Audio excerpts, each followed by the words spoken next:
Good morning, my name is Milk Calzone. This is my good friend Steak J. Sourgoza. Howdy, partner. Steve, good news, man. There is now a machine that cures cancer. That's what? Really?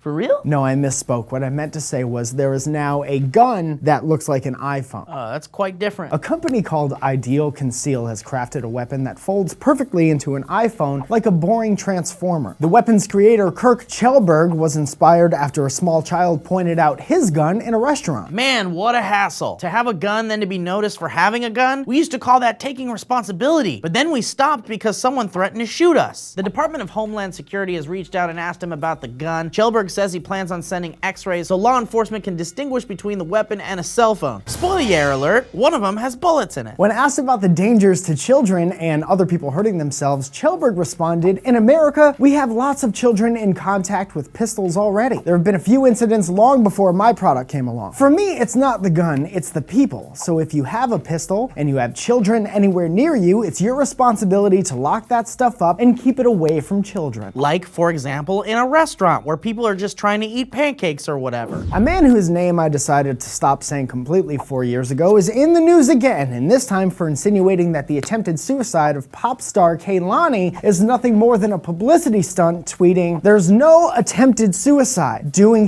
for sympathy, so them comments under your pics don't look so bad." Now, Kehlani was placed on a psychiatric hold earlier in the week after attempting suicide after rumors of infidelity surfaced on the internet. Okay, number one, at what moment did this become anyone else's business? And number two, is anything really private anymore? And three, according to a 2015 report by the Center for Disease Control, an estimated 1.3 million adults aged 18 or older attempted suicide in the past year. Now, among these adults who attempted suicide, 1.1 million also reported making suicide plans. Oh, I'm sure he checked out that report well before tweeting all this stuff out. Good people tend to do good research, something my old sociology professor taught me a while back. Wait, so Mike, why did you decide never to say Chris Brown's name ever again? Who? I don't think I've heard of him. I get it.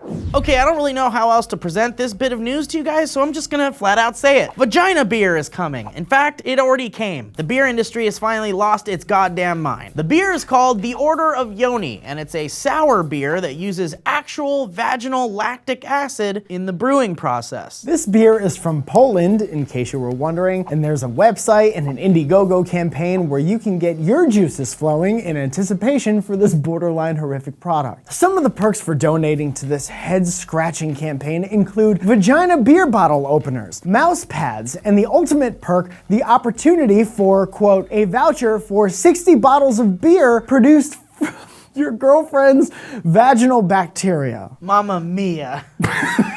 And if that's not enough to make you think whoever's behind this might be on some governmental lists, here's what the About section on their website says. And for effect, I'm gonna read it as Buffalo Bill from Silence of the Lambs. Imagine a woman of your dreams, your object of desire, her charm, her sensuality, her passion. Try her taste, feel her smell, hear her voice.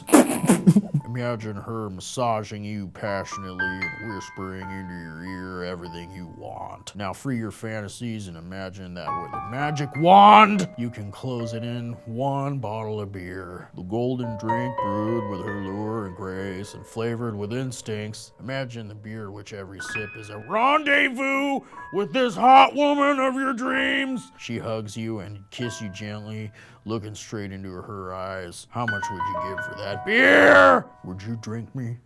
I'd drink me. And in case you were wondering who donated their vagina bacteria for the eventual full release of this horrible idea, well, it's Czech model Alexandra Brandlova, so you know it's good.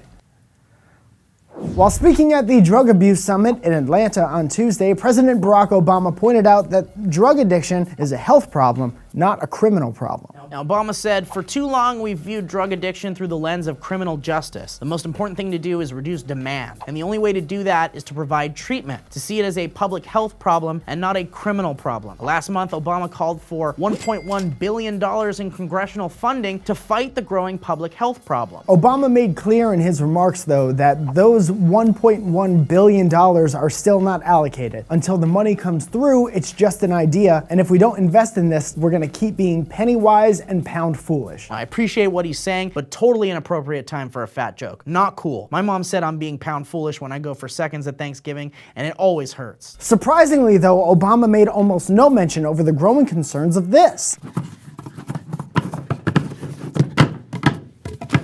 So guys, what did you think about the news today? Will you be drinking vagina beer? iPhone guns, terrifying or... Should Chris Brown just die? I'm sorry, that's inappropriate. Should Chris Brown just pass away? And in the comments below, where do you think this is? Thanks for watching, I'm Steve Zaragoza. Yes, pointing to me. Hey citizens, Detective Michael's here with a very special unboxing video. Now, normally Where? I don't know, okay, to find someone who wants to be my friend?